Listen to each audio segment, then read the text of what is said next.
자, 그러면 오늘은 이제 테마 26번인데요. 테마 26번.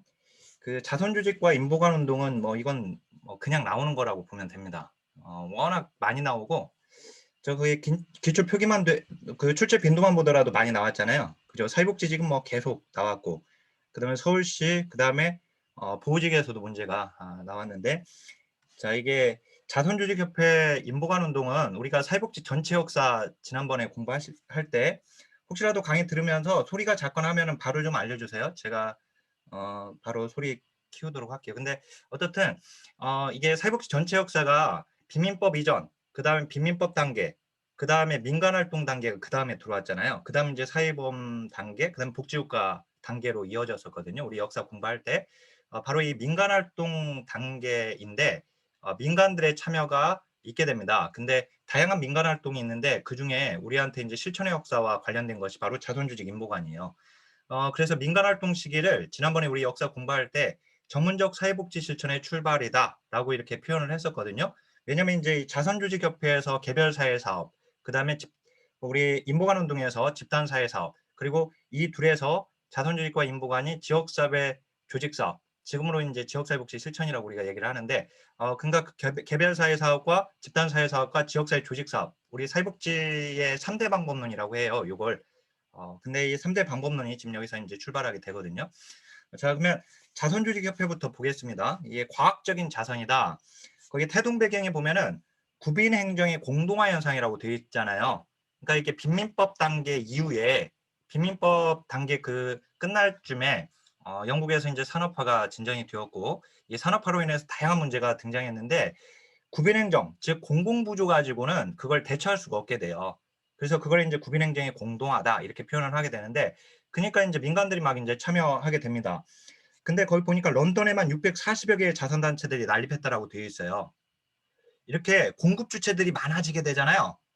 서비스 공급 주체들이 많아지게 되면은 서비스의 파편화 문제가 발생돼요. 즉 각각의 서비스 주체 기관들은 서비스를 잘 제공하지만 그 서비스를 제공하는 기관 간의 연계가 되지 않다 보니까 서비스가 중복되고 못 받는 사람은 계속 못 받고 받는 사람은 계속 중복해서 받고 이런 문제가 발생되는 거예요. 그래서 우리가 그걸 서비스의 남구누구 현상이라고 얘기하거든요.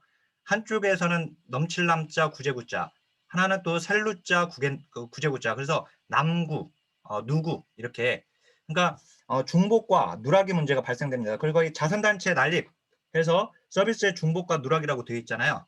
이런 문제가 발생되게 돼요. 그래서 이걸 이제 어떻게 좀 조정해보자, 서비스를 조정해보자, 이 목적으로 나온 것이 바로 자선조직협회입니다.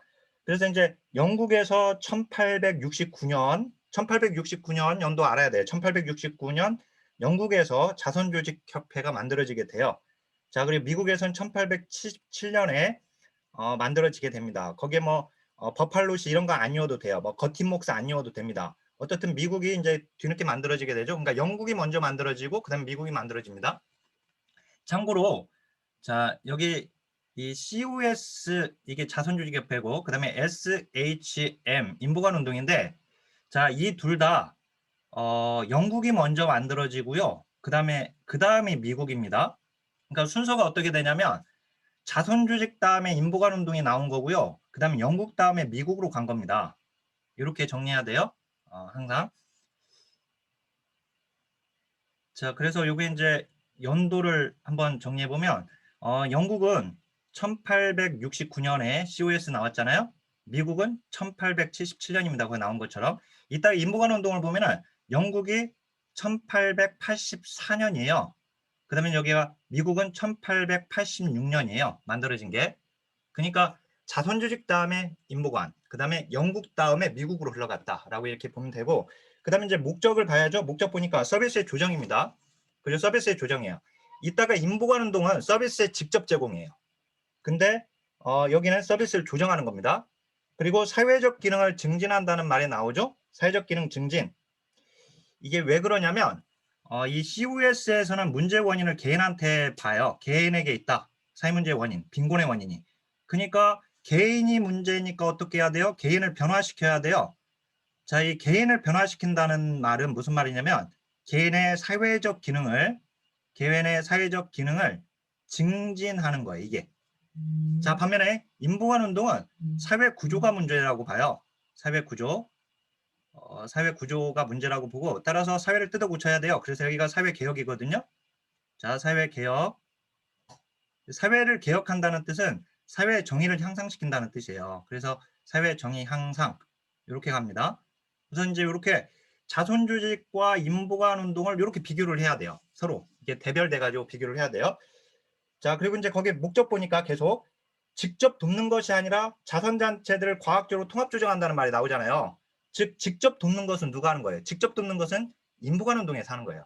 인보관 운동에서는 직접 뛰어들었어요. 슬럼가로 뛰어들어가지고 직접 도우려고 했는데 얘는 그게 아니라 얘는 자선단체를 과학적으로 통합 조정하려고 한 거다. 즉 서비스를 조정하려고 한 것이다.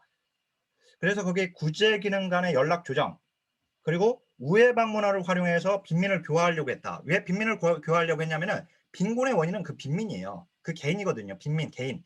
그러니까 그 사람을 교화시켜야 돼요. 이 교화라고 하는 말이 도덕적으로 교화시키는 것을 얘기하거든요.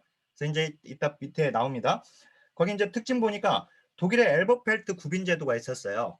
독일에는 엘버펠트 구빈제도가 있었거든요. 근데 이 엘버펠트 구빈제도에서 사용된 것이 바로 엘버펠트 시스템인데 제가 오른쪽에다가 정리를 해놨습니다. 독일의 구빈제도는 과거 기출문제에서는 문제가 두세 차례 문제가 나온 것이 있긴 해요. 근데 최근에는 나오지는 않았고요. 그래서 이제 여기하고 관련된 것만 좀 알면 되는데 오른쪽 오이코스 플러스 한번 봐보세요. 엘버펠트 구빈제도에서 동그라미 2번 봐보세요. 도시를 소규모 구역으로 쪼개놓고 각각의 구역에서 자원봉사자 시민집단이 구호배분을 집행했다라고 되어 있어요. 지금 영국은 런던시에만 막 아까 640여 개의 자선단체가 난립하니까요. 영국을 여러 개의 구역으로 쪼개고요. 그 쪼개진 구역 내에서 자원봉사자들이 구호배분을 실시하게 되면 중복되는 게 좀 적어지겠죠. 바로 이걸 이제 도입한 겁니다. 그래서 이 독일의 엘버펠트 구빈 제도를 지금 본딴 거죠. 그래서 거기 보니까 독일의 엘버펠트 시스템 도입이라고 되어 있고, 자, 그다음에 특징. 기본 이념은 구빈법에 기초하고 있습니다. 즉 구빈법, 즉 엘리자베스 구빈법에서의 원칙이 여기에 들어오게 돼요. 가치 있는 빈민과 가치 없는 빈민으로 구분하고, 그래서 가치 있는 빈민에게만 한정하려고 한 겁니다. 따라서 거기에 자선활동은 가치 있는 빈민에게 한정했다라고 되어 있죠. 모든 빈민을 대상으로 했다. 틀려요. 자, 다시 한번. 자선조직협회는 모든 빈민을 대상으로 하지 않았습니다. 우리 시험에 모든 빈민을 원조 대상으로 삼았다. X. 그렇지 않아요. 모든 빈민이 아니라 가치 있는 빈민에게만 하려고 했던 거예요. 이게 우리 어제 우리가 봤던 사회 진화론 있죠. 사회 진화론이 자선조직협회에 영향을 미쳤다고 했고, 사회 통제적 측면의 봉사활동이 바로 자선조직협회에서 나타났다고 했죠. 그게 바로 요거예요. 사회 통제 목적이 여기에 들어가 있어요. 그래서 가치 있는 빈민에게만 원조를 제공하려고 했고, 자, 그게 이제 그러려면 진짜 이 사람이 가치 있는지 가치 없는지를 판단해야 할 거 아니에요. 정말 이 사람이 도와줄 만한 가치가 있을까? 이걸 판단을 해야 하는데 그게 바로 수혜 자격 검사를 통해서 최소한의 빈곤자를 가려냈다. 즉 정말 도와줄 만한 가치가 있는지를 보려고 했던 건데 그게 바로 여기서 자산조사 원칙이 여기서 비롯됩니다. 우리 공공부조의 자산조사가 바로 여기서 원칙이 이제 비롯된다라고 하는 거. 자, 개인주의적 빈곤 죄악관입니다. 이게 우리가 개인주의적 빈곤관 또는 개인주의적 빈곤 죄악관이라고 이렇게 표현을 해요. 왜 그러냐면 빈곤 자체는 개인의 원인이고 그 빈곤 자체는 죄악이다. 가난하다라고 하는 것 자체가 죄예요. 그게 범죄예요. 그게 악이에요. 이렇게 보는 관이거든요. 그래서 거기 이제 빈곤의 원인이 개인의 성격이나 생활 방식에 있다고 봐버렸죠. 개인에게 있다고 봐버렸어요. 여기서. 자, 그래서 우회 방문원들이 이제 활동했는데 우회 방문원들은요 무급의 자원봉사자들이었습니다. 맨 처음에는 무급 자원봉사자들이었어요. 이분들이. 자, 중류층과 상류층의 부인이라고 되어 있죠. 즉 중류층과 상류층의 아줌마들이죠. 자, 이분들이 자원봉사로 활동을 했고요. 자, 그리고 이분들이 인격적 감화를 시키려고 했다. 그래서 아까 빈민들을 교화하려고 했다라고 했는데 한마디로 중류층과 상류층의 도덕적 가치를 이 우회 방문원들을 통해 가지고 심으려고 했던 거예요. 그게 바로 이제 교화라고 표현을 한 것이고요. 자, 이분들이 나중에 1900년이 넘어서면서 돈을 받기 시작하거든요. 유료 돈을 받기 시작하는데 그래서 개별 사회사학과의 시초가 되게 됩니다. 우리 선배님들이 되는 거죠. 자, 그다음에 토마스 찰머스 이론이 나왔어요. 이 토마스 찰머스 이론도요. 우리 과거 기출문제에는 나왔어요. 최근에는 건드려지지 않았는데 이게 나왔더라고요. 그래서 제가 이걸 정리했는데 자, 이 토마스 찰머스는 누구냐면 목사님이에요. 그러니까 오른쪽에 제가 정리를 해놨는데 목사님이라고 해가지고 무시하면 안 돼. 뭐 목사가 여기서 왜 나오냐. 근데 이분이 신학 박사지만 빈곤을 굉장히 연구를 많이 하셨어요. 그래가지고 이분이 주장한 것이 자손주의협회에 영향을 미치게 됩니다. 그래서 거기 제가 오른쪽에 토마스 찰머스 이론에 공적 구제는 수혜자의 자존심을 파괴한다. 수혜자로 하여금 구제에 의존하게 만든다. 따라서 빈민들이 자선에 의존하지 않게 만들려면 정신적인 감화나 능력 부여를 통해 삶의 방식이 변화되어야 한다라고 주장을 했는데 이게 자선주의 협회에 영향을 미치게 됩니다. 그래서 토마스 찰머스 이론에 근거했다 그러면 맞습니다. 자, 그다음에 자주의 미덕을 강조한다. 즉 빈민에게 물고기를 주지 말고 물고기 잡는 방법을 가르쳐 주자라고 하는 슬로건. 그래서 이제 자주의 의사가 없다라고 인정된 자는 구제 신청이 거부됐습니다. 즉 자조, 자립의지가 있어야 돼요. 그래서 이제 만약에 그게 없으면 구빈법하에 구빈행정으로 송부해버렸다라고 되어 있거든요. 자, 요거 구빈법하에 구빈행정으로 넘겨버렸다라고 하는 것은요. 작업장으로 들어간 겁니다. 이렇게 되면. 그렇죠? 우리 이제 열등처우의 원칙 개정구민법에서 작업장 재설립의 원칙이 나왔잖아요. 다시 만들어내잖아요. 거기서 그죠? 자, 그 이후에 이루어진 일입니다 이게. 자, 그다음에 공공의 구빈과 민간 자산 사이 협력 관계를 구축하는 데 기여했다라고 되어 있어요. 이게 지금 자주세가 없다라고 인정되면 이 사람을 구빈법 행정하로 구빈법하에 구빈행정으로 보내버린 건데 이걸 가지고 공공의 구빈과 민간 자선 간의 협력 관계 구축에 기여했다라고 하는 말을 쓰는 겁니다. 이게 뒤로 넘겨보세요. 자, 그리고 자선 기부, 자원봉사 활동 등 순수 민간 구호 노력을 강력히 지지했습니다. 이게 헷갈리면 안 돼요. 자선주지협회를 그러니까 민간 구호 활동을 강력히 지지했네. 근데 왜 아까 공공과 민간 사이의 협력 관계를 구축했다라는 말이 왜 나오지? 그러면 안 된단 말이야. 아까 83쪽에 그 제일 아래에 있는 문장에 나온 이유는 그거 니은 때문에 나온 거예요. 자주의사가 없다라고 인정된 자는 구빈법하에 구빈행정으로 송부했다라고 하는 그 문장 때문에 그게 나온 거긴 하지만 그렇지만 자선조직협회는 기본적으로 민간 구호 노력을 지지한 겁니다. 정부 지출을 축소하자라고 지지한 거고요. 자, 그래서 얘들이 이제 자선조직협회에 의해 보면 개별사회 사업으로 발전합니다. 이게 개별사회 사업. 그리고 지역사회복지 실천에도 영향을 줍니다. 그러니까 우리가 옛날에는 지역사회 조직사업이라고 했거든요.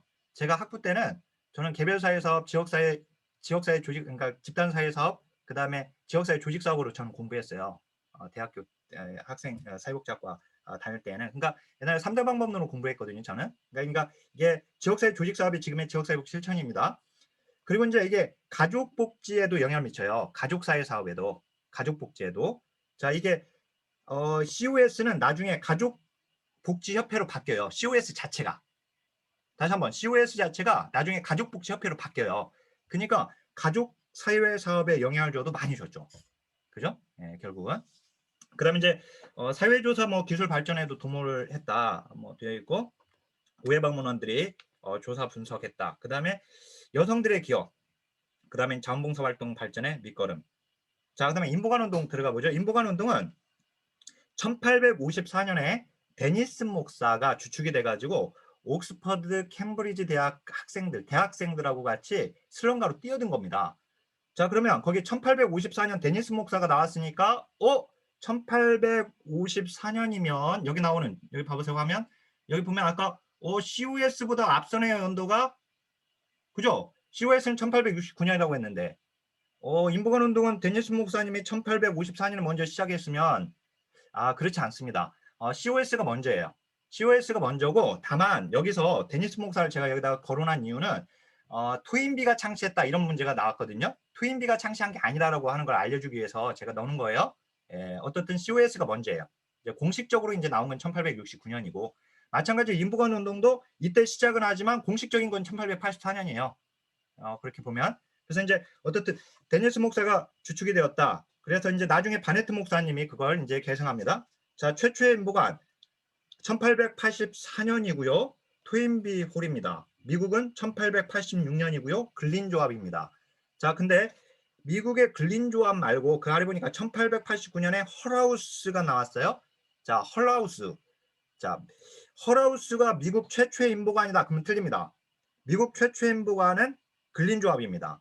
다만 헐하우스가 유명해졌는데 그게 왜 유명해졌냐면은 젠 아담스 선배님께서 노벨 평화상을 받습니다. 그래서 본래 이제 헐하우스는 젠 아담스와 엘렌 스타이에서 만들어진 것인데 왼쪽 봐보세요. 날개 쪽에 젠 아담스에 대한 소개를 넣어놨거든요. 이게 2013년 서울시에서 문제가 나왔어요. 인물 문제로.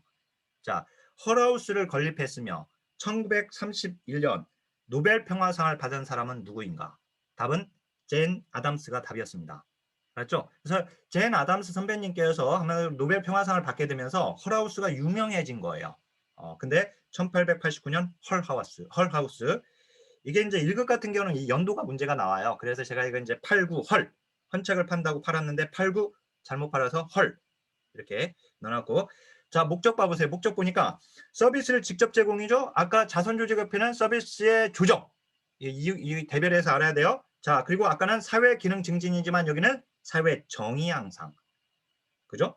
자 사회 개혁입니다. 결국 그리고 특징 봐보세요. 빈곤은 사회체제 즉 환경에 있다. 사회 구조적 문제다. 산업화 착취 결과다라고 봤습니다. 여기서는 즉 환경에서 문제의 원인을 찾았고요.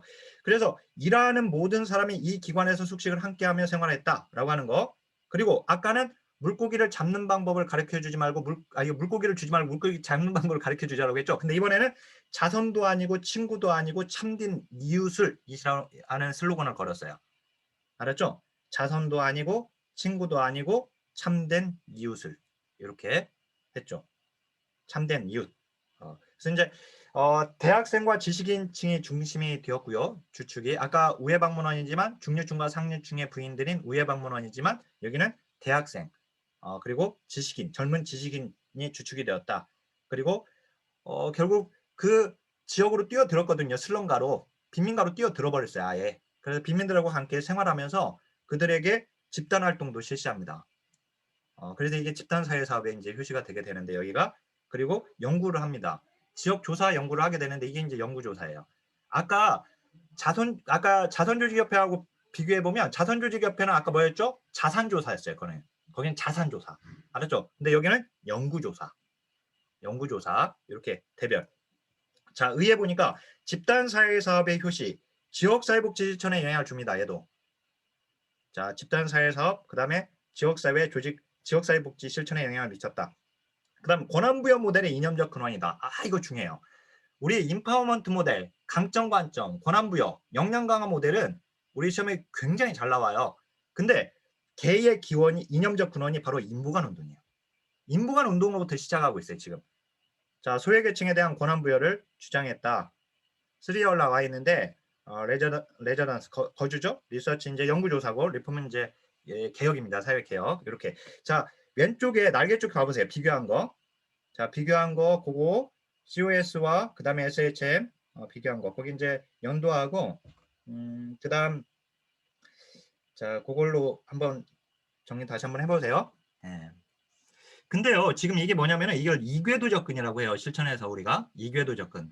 자 여기 자선조직협회에서는 오로지 누구에서 찾았냐면 인간에서 원인을 찾았어요. 그 다음에 인보관 운동에서는 사회구조 즉 환경에서만 원인을 찾게 되거든요. 그러니까 투트랙이에요. 투트랙.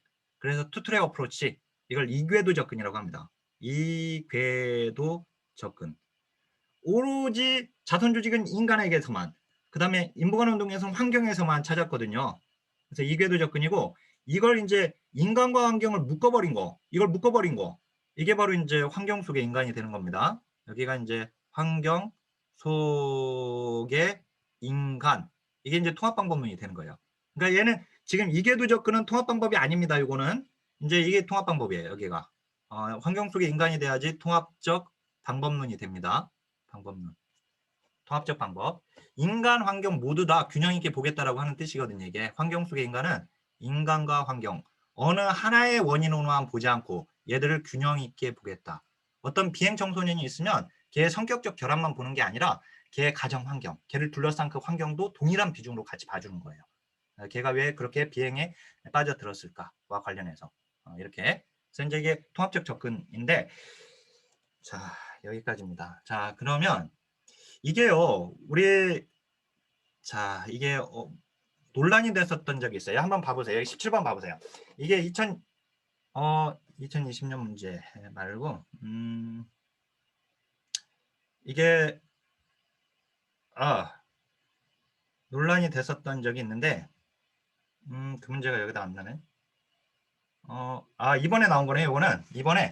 자, 이번부터 한번 볼까요? 이게 지금 이번에 나온 거 2020년에 자, 19세기 인보관 운동에 관한 설명을 옳은 것을 모두 고른 것은 자, 문제 원인을 개념에서 찾고자 하였다. 틀렸죠? 집단사회사업과 지역사회복지 발전의 기초가 되었다. 이렇게 말하면 맞죠? 집단사회, 지역사회 조직, 지역사회복지 발전의 기초가 되었다. 이거 맞죠? 인보관 운동. 이제 개인이라고 해서 틀렸고. 자, 문제 원인은 사회 환경에서 찾자. 맞죠?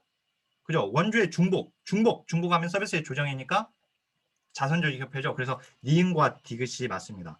기역과 니을은 COS죠. 그죠? 이렇게 이제 문제가 나왔어요. 이번 시험은 이번에 나온 거는 이거 한 문제 나왔네요. 자, 그런데 제가 뭘 보여드리고 싶냐면 요건데 자, 요게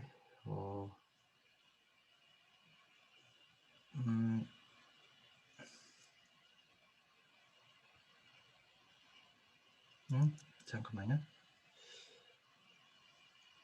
이게 논란이 됐었던 적이 있어서 자, 요거 이제 핵심 기출 문제인데요. 요겁니다. 자, 이 문제 한번 봐보세요. 자, 37번입니다. 2018년 문제인데 자, 자선조직협회에 대한 설명을 옳은 것만을 모두 고른 것 했죠. 자, 자선조직협회입니다. 자, 우리가 개별사회 사업에 영향을 주었다. 맞죠? 그죠? 개별사회 사업 영향 줬죠? 맞아요. 옳은 거. 자, 과학적 자선 맞습니다. 그죠?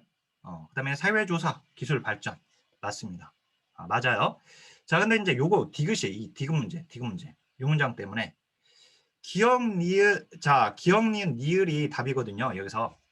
근데 이 지역사회복지 발전에 아까 기초가 되었다라고 하면 맞아요. 지역사회복지 실천에 발전에 기초가 되었다. 이렇게 하면 맞는데 여기서는 지역사회복지의 기본 모형을 제공해 버렸다고 이렇게 되어 있어요. 기본 모형. 이 모형은 이제 모델이잖아요. 모델을 이제 모형으로 번역하니까 그러면 지역사회복지의 기본 모델을 제시했다라고 이렇게 나온 건데 지역사회복지의 기본 모형은 누가 제공하게 되냐면 1967년에 미국에서 로스만이라고 하는 학자가 이걸 제공을 해요. 로스만이 지역사회복지 실천 모델을 이제 지역사회 개발 모델, 그 다음에 사회 행동 모델, 사회 계획 모델 이렇게 세 가지 모델을 제시를 해요. 그걸 이제 기본 모형이라고 하거든요. 그러니까 기본 모형을 제시했다고 해서 틀린 거 이게.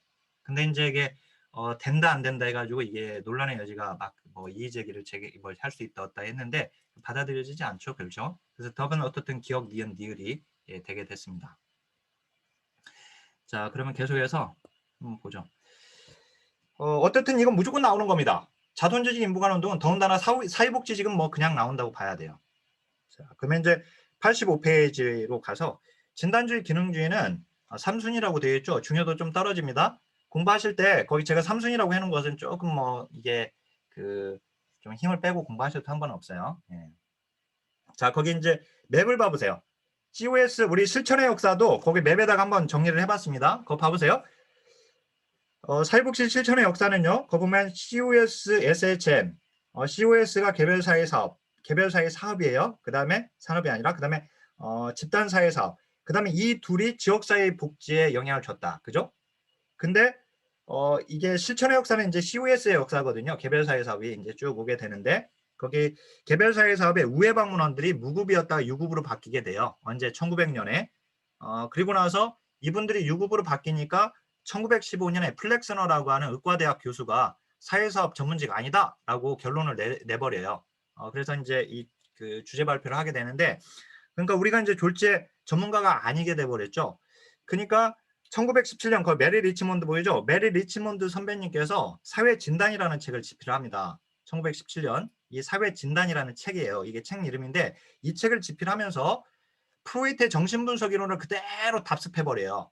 이 리치몬드는 누구냐면은 바로 자선조직협회의 사무국장을 역임했던 분이시고요. 근데 우리한테 전문지가 아니라고 하니까 니들만 치료자냐? 우리도 치료자다라고 하는 걸 부각시키기 위해서 정신분석 이론을 그대로 그냥 접목시켜버립니다. 그래서 우리도 치료자다라고 하는 걸 강조하기 위해서 그러다 보니까 이 진단주의로 인해서 개별사회 사업이 이제 진단주의 학파가 등장하게 됩니다. 거기에. 그리고 나서 1929년에 미국에서 대공황이 있고 나서 대공황 이후에 대략 1930년대 이후에요. 기능주의 학파, 오토랭크의 기능주의 학파가 등장하게 됩니다. 거기에 보면.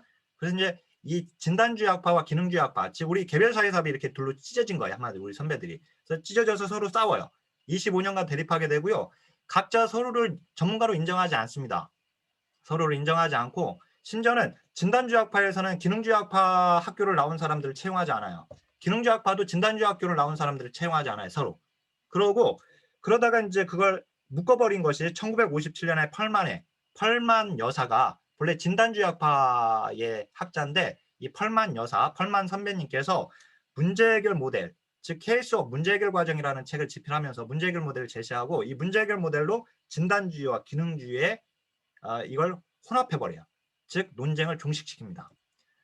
그래서 진단주의, 기능주의를 한마디로 묶어버린 거거든요. 통합시켰죠. 이게 영향을 받아가지고 그 이후에 물론 이제 시대적인 배경도 있고 그래서 1960년대 통합방법론이 등장합니다. 이렇게 대략 이 정도의 배경은 좀 알고 있는 것이 좋아요.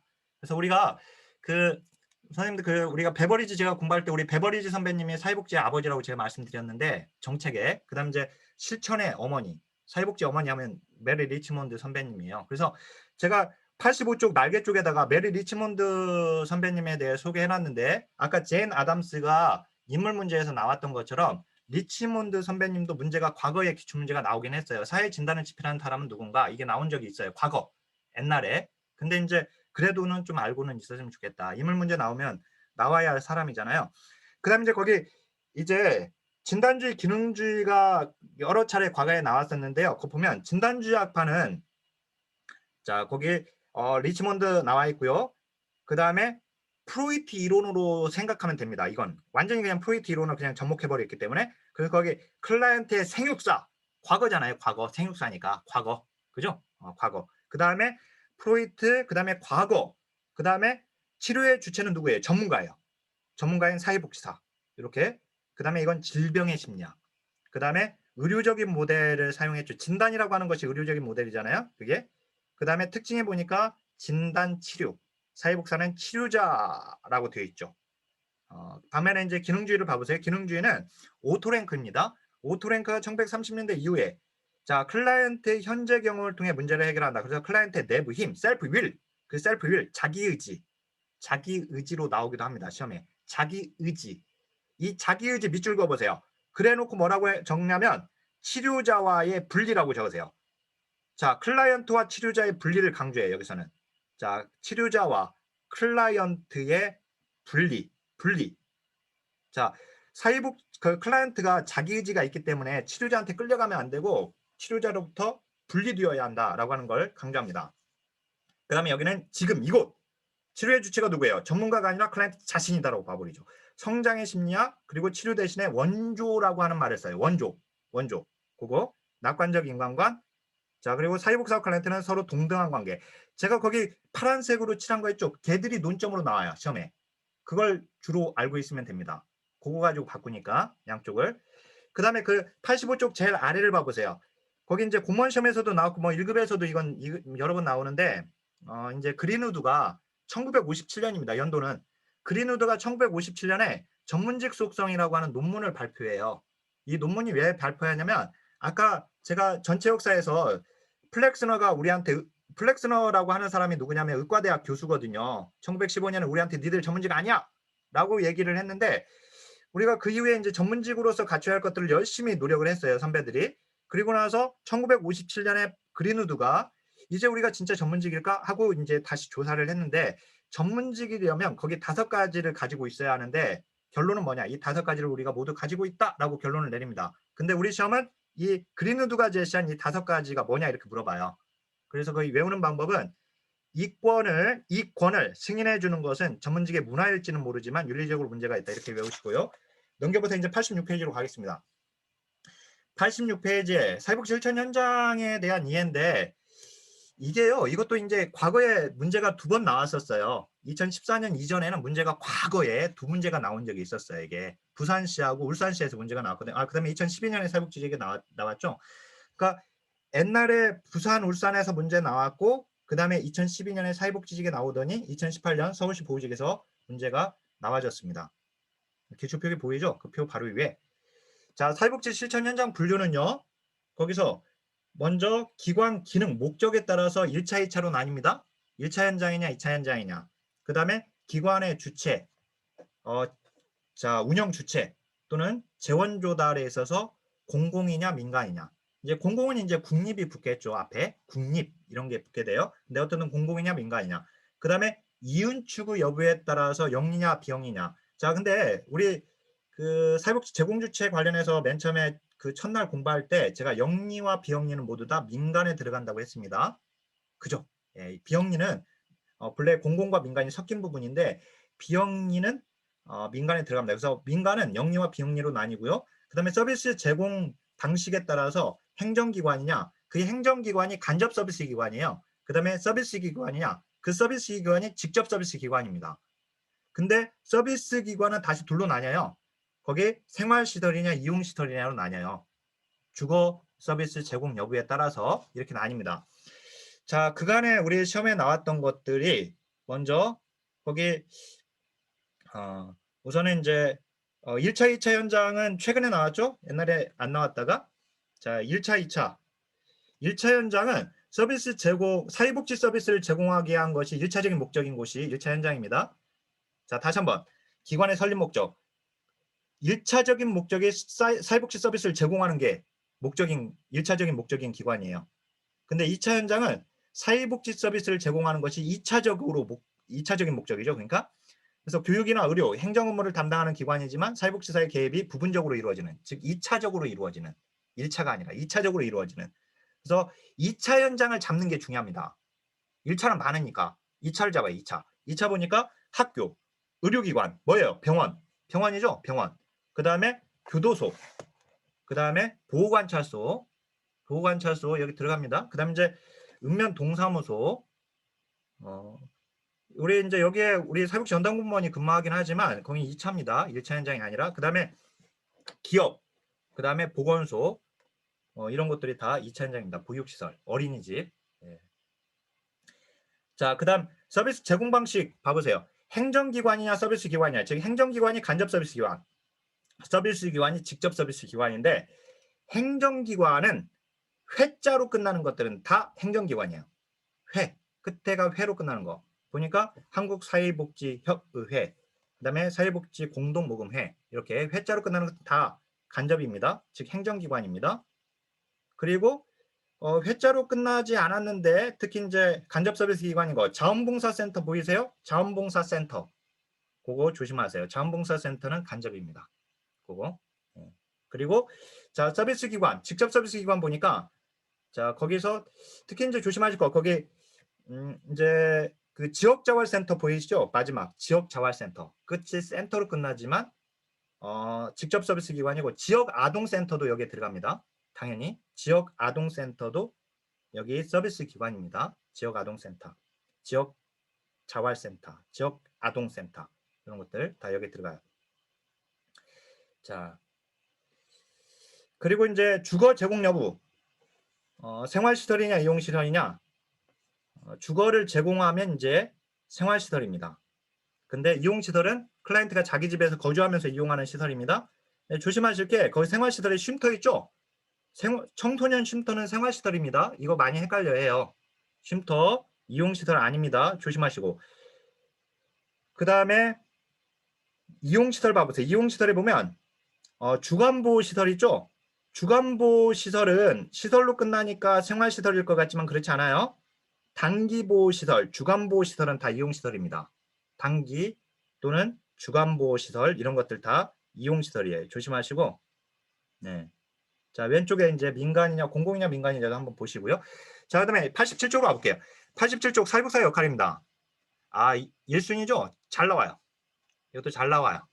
잘 나오는데 뭐 나오면 쉽습니다. 문제는. 근데 이제 중계자하고 중재자하고 조심해야 돼요. 중계자는 브로커라고 되어 있죠.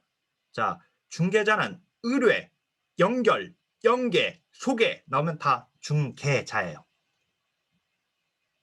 중계자 이때는 의뢰, 연결, 연계, 소개 뭐 자원봉사자를 연계해줬다. 뭐 이렇게 이런 것들은 다 중계자의 역할입니다. 자, 중재자 중재자는 미디에이터라고 되어 있죠? 자, 단어가 틀립니다. 거기 중개, 얘는 중재. 요거 헷갈리지 마세요. 자, 중재자는 거 보면 의견 차이, 갈등, 의사소통의 갈등이나 의견 차이를 조정해 주는 거예요. 자, 여기서 거기 뭐 기관 간 또는 기관 내 사람들 간의 의사소통의 갈등이나 의견 차이를 사회복지사가 중립적인 입장에서 조정해 주는 거예요. 여기서 중요한 거. 자, 여기 의견 차이나 갈등. 이 중요하고요. 자, 옹호자는 대변자입니다. 많이 나왔죠? 자, 근데 우리가 뭐 옹호자는 대변 권리 옹호해 준다. 그 뭐 대변한다. 이건 뭐 당연히 아는 건데 정책적 변화를 모색한다. 그거 중요해요. 정책적 변화를 모색하는 거 이거 옹호자 역할이에요. 정책적 변화에 모색한다는 뜻은 뭐냐면은 그 아래 예를 봐보세요. 얘 마지막에 보니까 관계법 개정을 제안한다. 이거. 자, 조례나 법의 개정이나 폐지나 또는 제정을 요구하는 거. 이거 다 옹호자 역할이에요. 왜? 정책적 변화의 모색이니까. 알았죠? 법령의 개정이나 폐지나 또는 뭐 제정이나 이런 것들 요구하는 거 이거 옹호자 역할입니다. 자, 그다음에 조정자는 이거 질문을 많이 주는 게 뭐냐면은 조정자하고 중개자하고 헷갈린다고 자꾸 질문을 줘요. 자, 거기 아까 1번의 중개자하고 조정자의 차이점은 뭐냐면 거기 조정자를 보면은 사례관리자라고 되어 있죠?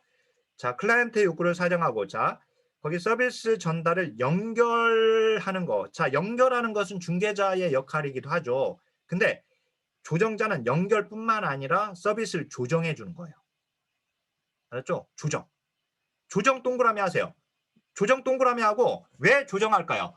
조정하는 이유는 여기 조정해놓고 중복되니까 조정하는 거예요. 중복되니까. 알았죠? 중복의 문제를 해결하기 위해서 조정하는 거예요. 조정. 조정의 역할까지 들어가야지 조정자입니다. 거기까지 들어가줘야 돼요. 중복. 그래서 그 예를 보니까 사례관리자 A는 담당 사례에 대해 방문 서비스가 중복해서 제공되는 문제를 발견했다. 중복해서. 그죠? 중복돼서 문제를 해결하려고 하는 사육사 역할은 조정자 역할입니다. 자, 그 다음에 조력자 보세요. 조력자는 조성자로도 나와요. 시험에. 그러니까 조성자로도 알아야 돼요. 조력자로만 알고 있으면 안 되고 조성자로도 알아야 돼요. 그 이네이블러. 자, 가능케 하는 자죠. 자, 근데 문제 해결 능력을 개발하고 향상시키도록 돕는 역할. 자, 여기서 중요한 건 돕는 역할이 중요한 게 아니라 그 앞에가 더 중요해요. 자, 문제 해결 능력을 향상시켜주는 거, 그거 조력자 역할이에요. 문제 풀 때 클라이언트의 문제 해결 능력을 향상시켰다라는 문장이 나오면 그건 무조건 조력자예요. 알았죠? 돕는 역할만 생각하면 안 되고 돕는 역할 나오면 당연히 조력자고. 근데 문제 해결 능력을 개발하고 향상시켜줬다라는 말 나오면 무조건 조력자의 역할입니다. 조성자의 역할이고요. 그다음 마지막 거기 교육자도 나왔네요. 교육자. 뭐 가르치는 거죠, 당연히. 그리고 오른쪽 날개 쪽 봐보세요. 날개 쪽에 제일 아래 보니까 연구자도 나왔어요. 연구자. 프로그램을 향상시킨다. 뭐 평가하고 분석하고 나오죠. 실무에 대한 평가, 프로그램에 대한 분석, 그 다음에 그래서 프로그램을 향상시킨다. 이거 연구자의 역할입니다. 그거 지금 서울시에서 나왔고 그 외에 자문가의 역할은 우리 시험은 안 나왔어요. 그렇지만 1급 시험은 나왔죠. 그래서 자문가의 역할까지 알고 있어야 돼요. 자문가의 역할까지 알고 계세요. 뭐 어렵지는 않지만 동료 사회복사나 또는 다른 기관의 사람들에게 자문을 역할을 해주는 겁니다. 자문 역할을 하는 거. 자, 거기까지입니다. 자, 그다음에 88쪽으로 가보세요. 88쪽 이제 테마 30번인데 이것도 1순위입니다. 자, 이 우리 뭐 실천론에서 나오는 것은 다 1순위예요. 보면 거의. 자, 이 통합적 접근 모델인데 많이 나왔죠? 기출 출제 빈도 보니까. 자, 우선 통합적 방법 아까 생각할 때 제가 아까 실천 역사 그려줬잖아요. 통합 방법론이 등장하게 되는 것은 1957년 펄만 선배님께서 문제글 모델을 제시하면서 진단주의와 기능주의를 퍼서 엎어버렸어요. 퍼서 엎어버렸다. 진단주의와 기능주의를 퍼서 뒤집어 버려가지고 혼합시켰는데 그 이후에 이제 60년대 시대적 배경으로 인해서 이제 통합 방법론이 더 대두됩니다. 그래서 거기 통합 방법의 등장 배경 봐보세요. 통합 방법에 등장하게 된 배경은 그간의 분화된 전통적 방법이 이게 문제점이 있었기 때문에 그래요. 이게 자, 한 가지 선생님들 그 85페이지 그 맵 잠깐만 봐보세요. 맵에서 한 가지만 추가할게요. 맵에 보면은 그 플렉스너 1915년 있죠. 플렉스넌이 아니라 플렉스넌인데 이게 이제 이미지 작업하시는 분이 자꾸 이렇게 오타를 만들어가지고 플렉스너가 비판했는데 1915년 다음에 리치몬드 선배님 나오잖아요. 리치몬드 1917년인데 1917년 다음에 그 여기 그림에다가 이게 1917년이면 그거 말고 그 다음에 여기 1920년대부터 이렇게 해가지고 그 펄만이죠. 펄만 선배님. 거기 1957년 뭐 펄만 이렇게 되어 있죠. 펄만. 여기 펄만 여기까지 1950년대까지 우리가 실천의 역사에서 1920년대에서 1950년대까지를 뭐라고 하냐면 이 시기를 뭐라고 하냐면 이 시기를 전문직의 분화기라고 해요. 전문직의 분화기. 분화기라고 합니다. 여기를. 그래서 영어로 스페셜리스트라고 해요. 스페셜리스트는 전문주의라고 합니다. 이걸 전문주의라고 번역을 해요. 또는 전문가주의라고도 해도 상관은 없어요. 전문가주의 또는 전문주의. 그리고 거기 그 통합방법론 쪽에 보니까 제너럴리스트 보이죠? 제가 제너럴리스트라고 적어놨습니다. 그 그림에 보면 그 제너럴리스트를 뭐라고 하냐면 저기 1960년대 이후에 제너럴리스트 있죠? 그걸 일반주의라고 번역해요. 일반주의. 그래서 선생님들이 문제를 풀 때 일반주의라고 하는 말이 나오잖아요. 단어가 나오면 통합방법론을 말하는구나 이렇게 생각하면 돼요. 알았죠? 전문주의의 반대말이에요. 전문주의의 반대말 이렇게 알면 됩니다. 자, 그러면 다시 한번 와보세요. 아까 88페이지로 와보면 통합적 접근 모델, 통합방법론이 등장하게 된 그 배경에는 이렇게 방법론의 분화기, 전문직의 분화기 또는 이 전문직의 분화기가 바로 이제 방법론의 분화기거든요. 여기가 이 방법론의 전통적 방법론의 분화기로 인해서 이게 이제 문제가 있었던 것이죠. 여기 이제 전문직의 분화기라고 하고 이 방법론의 분화기라고도 적어보세요. 그냥 방법론의 분화라고 적어도 상관없습니다. 자, 그래서 88페이지에 이 전통적 방법을 이용한 원조 기술을 가지고 처리할 수 없는 복잡하고 곤란한 여러 가지 문제가 발생되었다. 문제가 아주 복합적으로 발생되니까 이렇게 찢어진 방법론으로는 문제를 해결할 수가 없었다라고 하는 겁니다. 알았죠? 그게 이제 하나의 문제고, 그 다음에 서비스의 파편화 문제. 즉 다양한 문제와 욕구를 가지고 있는 클라이언트가 다양한 기관과 다양한 사회복지사를 찾아다녀야 돼요. 그리고 또 사회복지사들의 분야별 직장 이동에도 도움이 안 됩니다. 이렇게 찢어지면. 개별 사회사학과는 집단 사회사학과의 역할을 못 하잖아요. 그죠? 또 집단 사회사학과는 지역사회 조직사학과나 개별 사회사학과의 역할을 못 해요. 그래서 이제 분야별 직장 이동에도 도움이 안 되고, 그리고 서로 이렇게 찢어진 방법론에서 서로 다른 언어를 사용하고 서로 다른 사고와 서로 다른 가정을 가져가게 되면 사회복지 사업의 전문직의 정체성 확립에도 장애가 됩니다.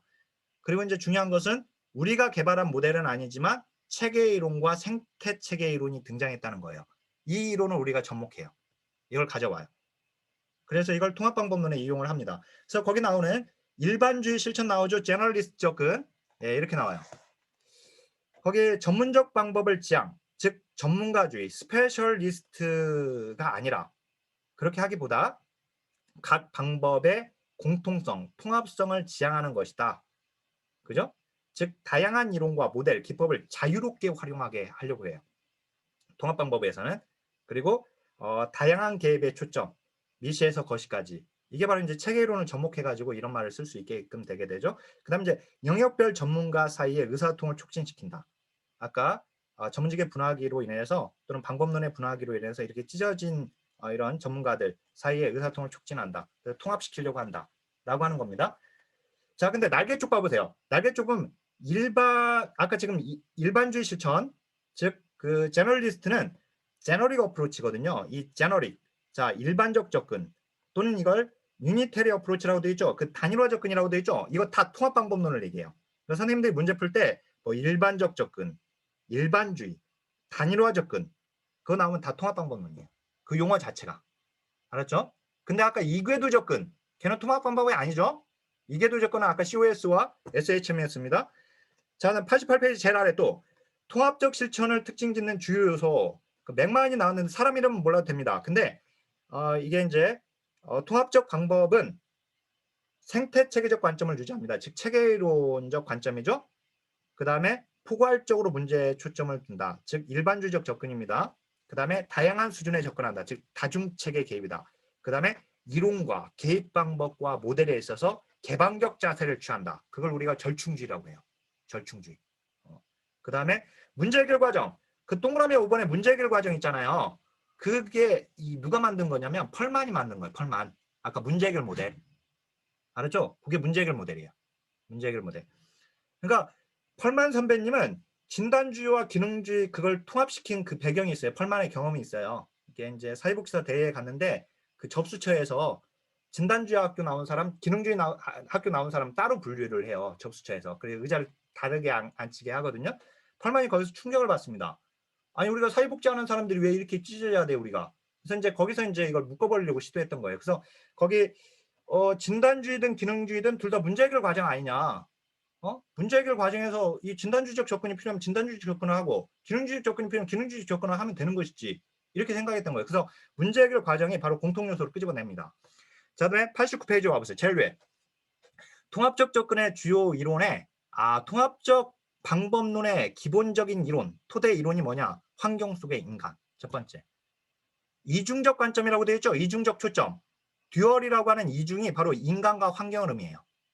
알았죠? 인간과 환경 둘 다의 초점을 둔다. 즉 인간과 환경의 균형 또는 인간과 환경의 상호작용이라고 얘기를 해요. 인간과 환경의 상호작용 둘 다의 초점을 두겠다라는 겁니다. 자, 그리고 통합적 접근의 이론은요. 거기에 일반 체계 이론과 이제 생태 체계 이론이 이론적 기반입니다. 이거 우리 인행사에서 공부를 했던 거고요. 뒤에서. 자, 그리고 이제 통합적 접근 모델. 자, 거기서 큰 이번에 사회복지 실천의 통합적 접근 모델 있잖아요.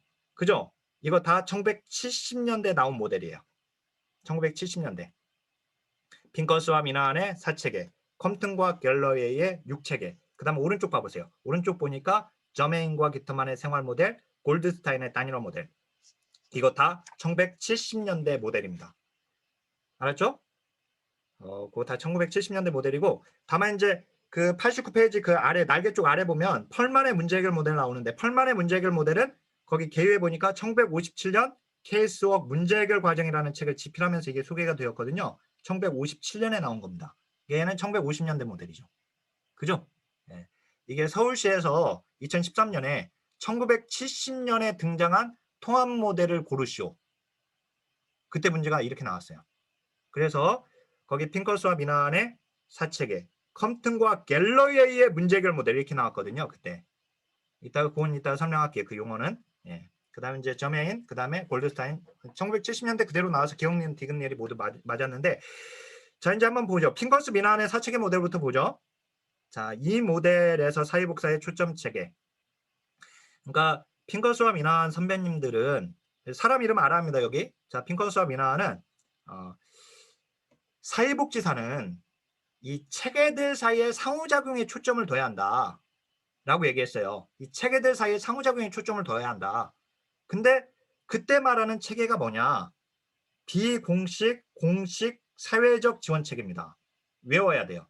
우리 시험에 공식, 비공식, 자연적 체계 이렇게 틀리게끔 나온 적이 있어요. 공식, 비공식, 사회적 지원 체계죠. 세 가지 외워야 돼요. 자, 공식, 비공식, 사회적 지원 체계. 자, 여기에 초점을 둬야 한다라고 말을 했고요. 그리고 이제 체계 구성을 4가지 체계로 지금 제시했는데 거기에 클라이언트 체계는 서비스나 도움이 필요한 사람을 지칭하는 겁니다. 즉, 나 좀 도와주세요 하면 그 사람이 클라이언트 체계예요. 도움을 요청한 사람.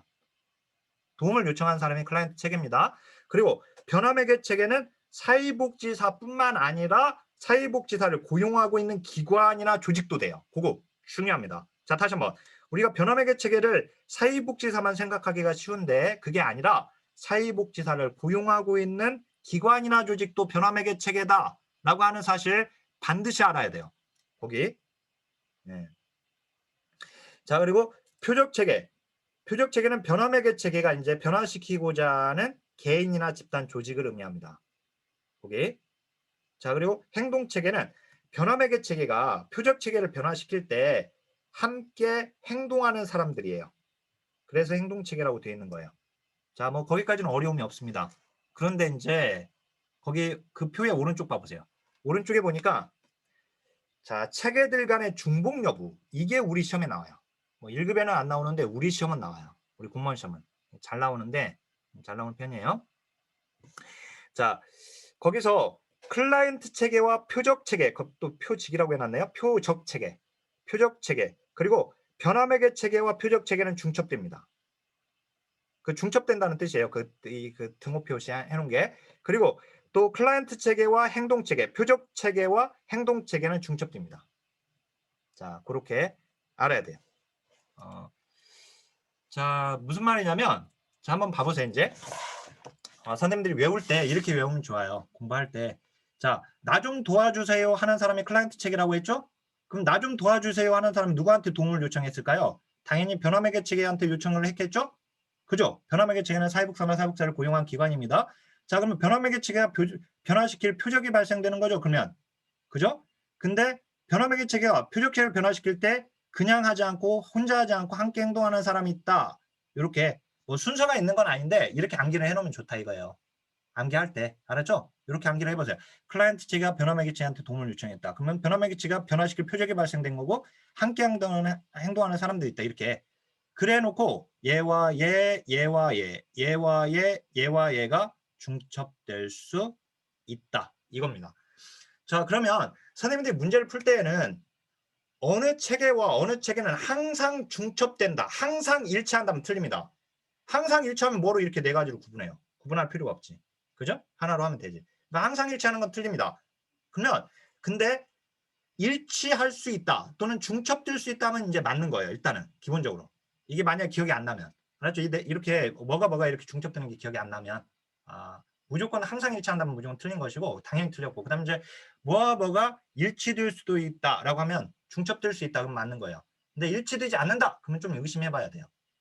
일치될 수 있기 때문에. 자, 그러면 이게 뭐냐면은 자, 예를 들어서 이제 설명하면 자, 알코올 중독자가요. 알코올 중독자인 사람이 알코올 중독 센터에 사회복지사한테 찾아와 가지고 소셜워커한테 와 가지고 나 좀 도와주세요. 내가 술 좀 끊게 좀 도와주세요. 이렇게 나 좀 도와주세요라고 얘기를 했어. 나 좀. 그러면 사회복지사가 변화시킬 표적은 요 사람이죠. 그죠? 알코올 중독자가 와가지고 내가 술만 마시면 막 폭력을 행사하는데 나 좀 내가 술 좀 끊게 좀 도와줘. 알코올 중독자가 도움을 요청한 사람이니까 클라이언트 체계고 그 다음에 사회복지사는 이 사람을 변화시켜야 돼. 이 사람을. 그러니까 알코올 중독자가 표적 체계예요. 그래서 여기는 중첩될 수 있는 거예요. 이렇게. 그죠? 알코올 중독자가 클라이언트 체계면서 표적 체계다. 이거예요. 지금. 자, 그러면 이제 다른 걸로 이제 또 자, 엄마가 학교에 갔어요. 그래서 학교 사회복지사한테 가가지고 우리 아이가 아들이 뭔가 문제 있는 것 같은데 얘가 맞고 얼굴도 막 이렇게 싸운 흔적도 있고 그런데 말을 안 한다. 좀 우리 아들하고 상담 좀 해달라. 엄마가 도움을 요청했어요. 그러면 학교 사회복지사가 변화시킬 사람은 학생. 이 아들이죠? 얘 학생. 얘가 이제 표적 체계입니다. 그죠? 그러면 여기서 학교 사회복지사가 아들을 변화시키려고 하다 보니까 얘도 문제이긴 하지만 학교 사회복지사를 고용하고 있는 학교의 규칙이 잘못되어 있다. 학교 규칙도 뭔가 잘못되어 있는 것 같다. 그러면 학교도 변화시켜야 돼요. 그러면 아까 뭐라고 했어요? 학교 사회복지사뿐만 아니라 학교 사회복지사를 고용한 기관도 변화매개 체계라고 했거든요. 그러면 학교가 이쪽으로 오죠. 그래서 변화매개 체계가 곧 또 표적 체계일 수도 있습니다. 그죠? 예, 중첩될 수 있어요. 이렇게.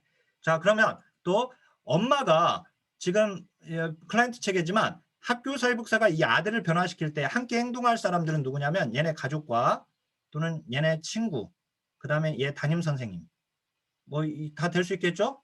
함께 행동할 사람들 얘 변화시키는데 그때 엄마는 이 가족에 들어가죠? 그러니까 엄마가 클라이언트 체계지만 행동 체계일 수 있습니다. 그죠? 예. 자, 마지막 요거예요. 이게 이제 제가 우리 사회복지실천론 주요 전공 서적들을 다 이렇게 뒤져보니까 딱 한 권에서만 이걸 언급하고 있어요. 이제 서울여자대학교의 교수님인데 그 교수님이 이제 거기 제가 소개한 그걸 넣어놨어요. 거기다가 부모의 양육 방식을 변화시켜요. 자, 엄마의 양육 방식을 변화시키려고 해. 양육 방식을. 그러면 표적 체계는 누굽니까? 예를 들어서 엄마면 엄마의 양육 방식이면 엄마죠. 엄마. 그죠? 엄마의 양육 방식을 변화시키니까 엄마예요. 그죠? 근데 사회복지사가 이 엄마한테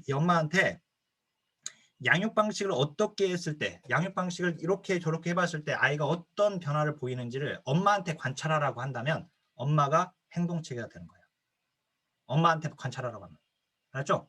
엄마를 변화시키는데 엄마한테 관찰하라고 했어요. 그래서 엄마가 바로 지금 표적책이면서 행동책이죠. 그래서 거기 이제 중첩 여부는 제가 이게 우리 실천론 주요 저서들에서 중첩된다라고 거론하고 있는 것들만 거기다 넣어놨습니다. 그래서 그 정도 좀 보시고, 그 다음에 이제 컴튼과 갤러웨이로 가보죠. 컴튼과 갤러웨이 6체계입니다. 자, 컴튼과 갤러웨이의 6체계는 이걸 신문제 해결 모델이라고도 합니다. 자, 용어 잘 알아야 돼요. 자, 다시 한번.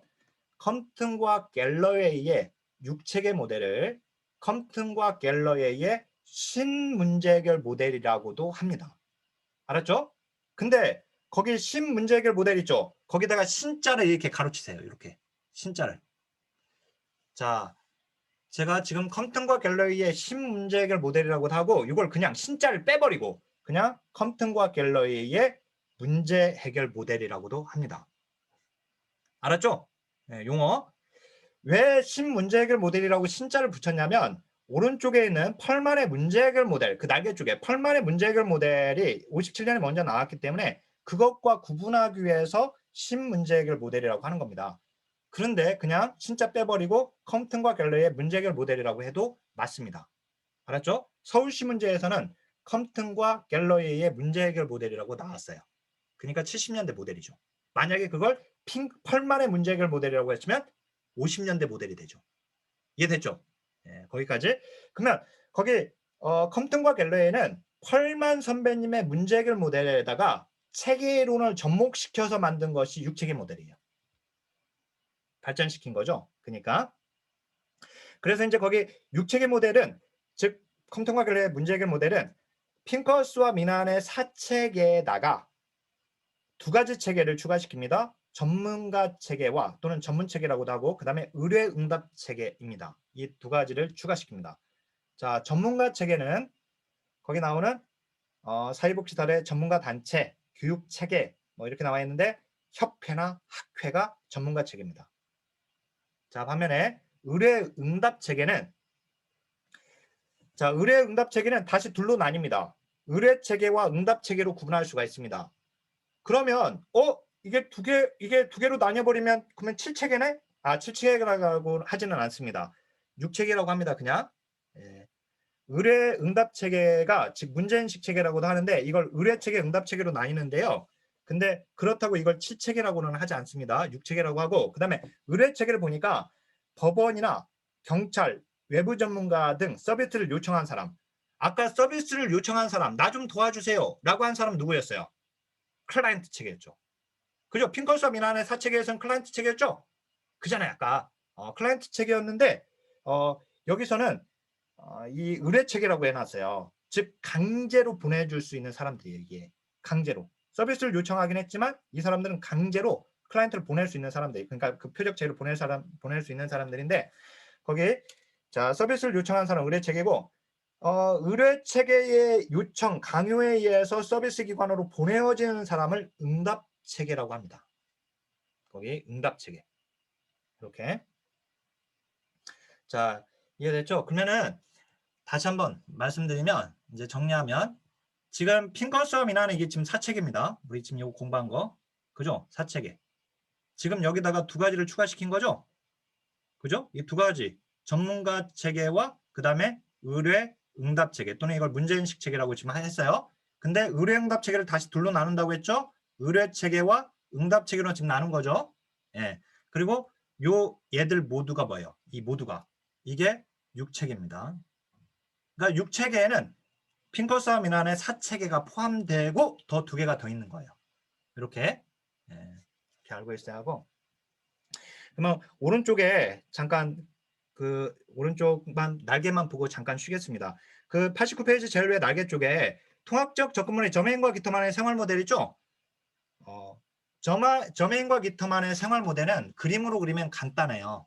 이게 생태체계 이론을 그대로 접목한 거거든요. 뭐냐면은 요거예요. 그림으로 그리면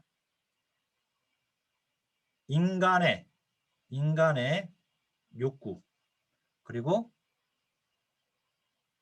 환경의 자원, 얘들 간의 적합성이. 요게 딱 생태체계 모델이에요.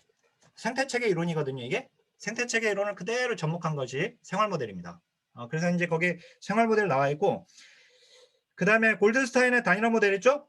요거는 내용은 중요하지 않아요. 선생님들이 알아야 할 것은 이게 통합 모델이다 라는 것만 알면 돼요. 1970년대 통합 모델이다. 이것만 알면 돼요. 이것만. 예, 인간의 욕구와 환경 자원 간의 적합성. 이게 이제 생활 모델이고, 생활 모델. 그다음 이제 그 아래 봐보세요. 펄만의 문제 해결 모델인데, 다시 한번 펄만의 문제 해결 모델 1957년 책을 집필하면서 이게 소개가 되었고, 그러니까 57년에 펄만의 문제 해결 모델입니다.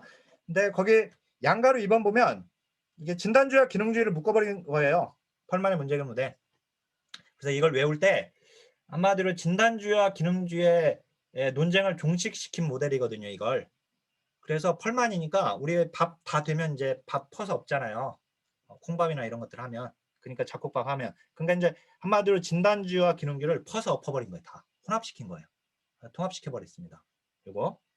그래서 거기 펄만의 문제 해결 과정 4P, 6P 나와 있는데, 선생님들 그 6P는 한 번도 나온 적이 없어요, 시험에. 1급 시험에도 나온 적도 없고 공무원 시험에도 나온 적이 없습니다. 그러니까 열심히 암기법으로 막 열심히 외우는 것보다 중요한 것이 4P를 알아요. 4P. 일단. 근데 아까 뭐라고 했냐면 문제 해결 과정이라고 했죠. 이거 누가 만들었다고 했어요. 이거 펄만 선배님이 만든 거예요. 사실은 문제 해결 모델이 나온. 근데 이제 문제 해결 과정이니까 문제를 가진 사람이죠. 그 과정이 진행되는 뭐예요? 장소죠. 그래서 이게 4P예요. 딱. 문제 해결 과정에서. 알았죠? 그래서 문제, 사람, 과정, 장소입니다. 이렇게 좀 알고 계시고, 그 다음에 이제 거기다가 이제 전문가와 제공물을 집어넣으면 6P인데 6P는 한 번도 나온 적은 없어요. 아직까지. 역대 기출문제 1급이나 공무원 시험에서 나온 적이 없습니다. 그래서 4P를 알아요. 4P. 자, 거기까지. 자, 너무 길어지니까 잠깐 여기서 한번 끊고 이제 10분 쉬고 진행할게요.